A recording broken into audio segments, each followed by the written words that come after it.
I love raising chickens inside. I think this is like such a fun thing. It's like a little science experiment watching them grow up. They double in size pretty much every week, so they do grow quickly. So definitely cherish those little tiny moments you get with them as babies. If you are considering raising chicks for the first time, then this is the video for you. Before we get started, please like, subscribe. Also, excuse the cheeping. There's 5 chickens behind me, obviously. I'm not a farmer. No vet, medicine, anything. So if I say anything blatantly wrong or if I'm doing something wrong, please chime in the comments below. And obviously, before you get chickens, you need to check with your municipality, with your HOA. I'm fortunate and don't have an HOA, but if you did have an HOA, you would definitely want to triple check before you have to get rid of your chickens. That would suck. So you can source chickens from either online. There's like Cackle Hatchery, McMurray Hatchery, or you can check your local farm store. Frederick is very much a farm town, so I was just able to call up the local co-op, Southern States, and they did have a minimum order of 5. And note with this, if you're ordering chicks from online or from somewhere, you're going to want to keep yourself available when they say they're coming in, because you're going to want to pick them up like pretty much as soon as you can. Like if they're getting picked up from the post office, like you're going to have to pretty much drop everything to go get the chicks. So you've got your permit, you've sourced your chicks, and now you want to know what you even need to raise chicks indoors. Well, lucky for you, I have the whole setup right behind me that we're going to get into. This is a pet playpen. I got the large size. I will link this specific one on Amazon. I have a dog, so I need something with an enclosed top that is not going to let any predators like the predator I have in my house in. But yeah, this is just like a pet crate and it's awesome. The top zips off, the bottom zips off, and it all rinses out, so it's really easy to clean. They need bedding. There's a bunch of different types of bedding. We'll get into that. Feeder, a waterer, and then some heat source. And my heat source, I actually really wouldn't recommend this. I just have these heat lamps from Amazon, but this room is very well insulated, so it's pretty warm in here. Especially when you first bring baby chicks home, they need to be kept really warm. I believe the temperature is like 90 to 95 degrees, so you're going to need 1, if not 2 external heat lamps. It's a delicate balance between not wanting to start a fire, but also making sure the chickens are warm. We've got some adventurous chickens. That's Fluffy. Okay. Wow, we've got 2 adventurers.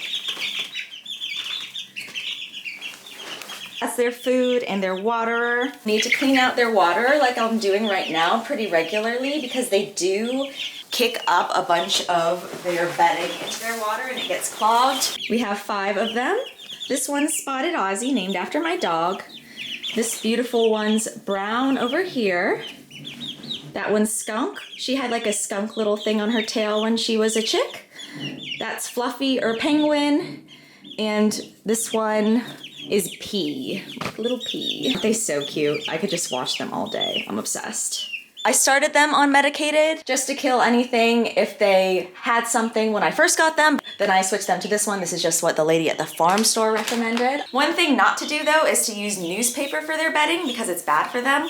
Also, the lady at the pet store didn't recommend using anything cardboard. Like, you want a more solid structure to raise the chicks.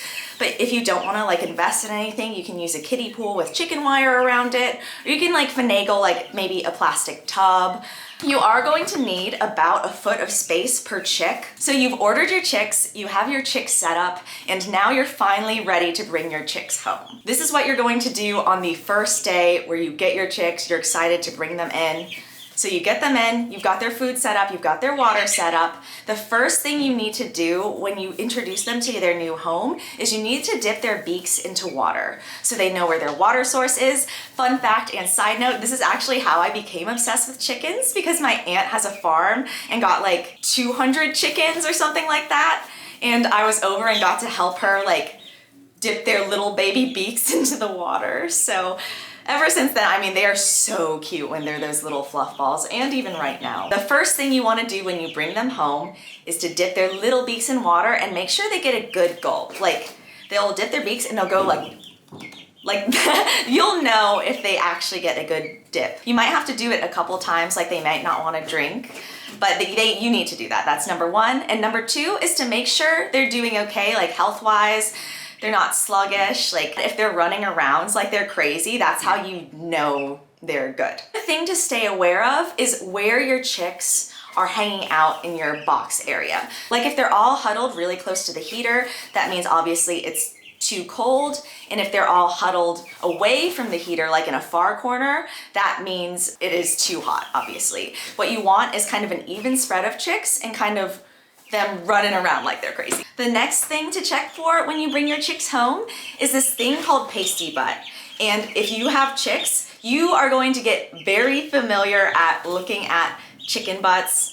It just comes with the territory. It is what it is. There's a lot of buttholes in your future for you, although technically it's not their butthole, it's actually their vent. So they have like one vent, and then inside the vent is their anus and is it a vagina? Is it a cloaca? I don't know. There's your bird genitalia lesson, but basically they have one vent, and you want to check pretty much every day for the first few weeks on whether or not it is like pasted shut. It's called pasty butt because basically their poop will stick their vent shut and then they'll like get backed up and it makes them really sick and lethargic. So you're going to want to be checking their vents like every day for the first few weeks. Check for their hole. Their hole is like right below their tail, and see if it's pasted shut or not. And if it is pasted shut, you're going to take some Q-tip or a paper towels as well as some warm water. Make sure the water's warm because it's very, very easy for them to get a chill when they're babies, and just like wipe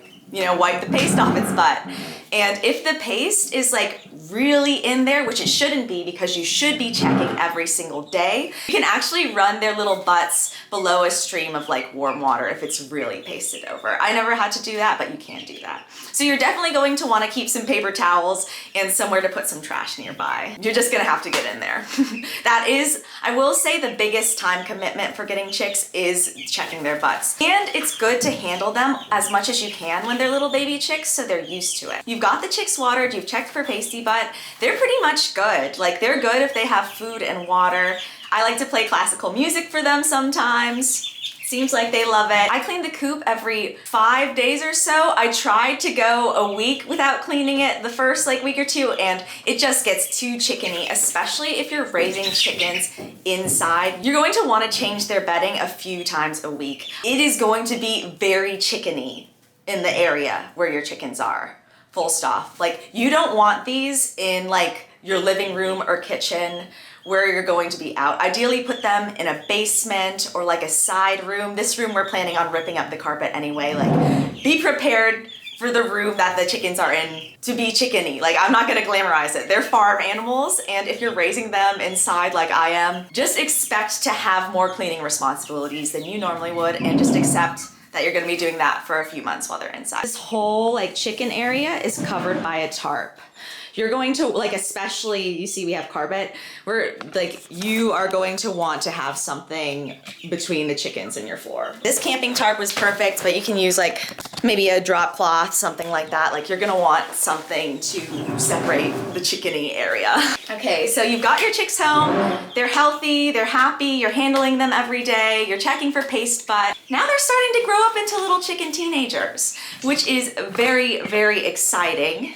And they can actually start getting outside time at about a month in. That's really dependent on where you are and what your weather is. I would say the rule is like 65, 70 degrees. You can bring them out to their coop. The coop I'm using, this is an Etuvian brand coop from Amazon. I just painted it black.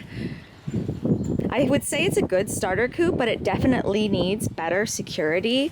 Like I'm definitely going to, like this is not going to hold out any predator. This barely holds out these predators. So you definitely need to reinforce it, but it is a good starter coop. I believe it was only about 350 bucks, so not too bad. I just painted it black for the aesthetic, obviously. Definitely with some extra security, they really like it. They've gotten some outdoor time here before. This slides open. This opens. This is their like nest area. Can't wait to move them outside, get them out of the house. Your main key to your chickens is going to be their behavior. Like, are they huddling together? Do they seem cold, or are they spread out and running around like crazy? Spread out and running around like crazy is the key to chickens, according to the lovely, lovely lady at the farm store, who I would trust with my life. honestly. Let's move on to my don'ts for chicken raising indoors. You know, what I wish I'd done differently, what maybe I didn't need to waste my money on. You're really not supposed to feed them any table scraps until they're a month or two old, just because their diet is very specific and you want to give them that perfectly balanced chicken grain or chick starter grain. I did not like their first bedding that I chose. I will link it here. It was like these wood chip flakes. It just got everywhere. It smelled horrible. I don't even think the chickens really liked it. I really like this Coop Clean bedding that I have, which I will link if I can find on Amazon. Check your local farm store. Basically, the morals of my don'ts is don't just go to Amazon for all of your chicken needs. Everything is going to be way more expensive, way worse quality, and you'll probably end up having to go to an actual farm supply store anyway. Save your money, get your stuff from an actual farming place, okay? You're going to get pretty much ripped off with mostly useless stuff on Amazon, except for this thing. This thing's the best. Oh, sorry, ladies. Every time you handle your chicks, you need to wash your hands. They should not be around food at all because there is a salmonella risk, so really don't keep them in your chickens, and really be vigilant about washing your hands every time you're handling your chickens because you don't want to get sick. Another thing that I wouldn't do is buy these. I will link them even though I don't want you to buy them. Just so you know which ones not to get, because like these heat lamps suck. These bulbs are fine, but these like are such a pain in the chicken bum. But these lamps just ain't it, man. The farm supply store, that's where it's at. That is pretty much everything about raising chickens inside from babies. I hope you enjoyed this video and got some good information. If you have any tips, I would love to know. It's going to be so satisfying when these little ladies give me eggs. Thank you so much for watching. Please subscribe. Every subscribe helps me know that I should make more videos like this and helps this channel. And every thumbs up tells the algorithm that you like this kind of videos, you like chickens, you're maybe trying to have a homestead in the city. Thank you so much for watching, and I will see you in the next one. Bye, ladies. Are you happy, chickens?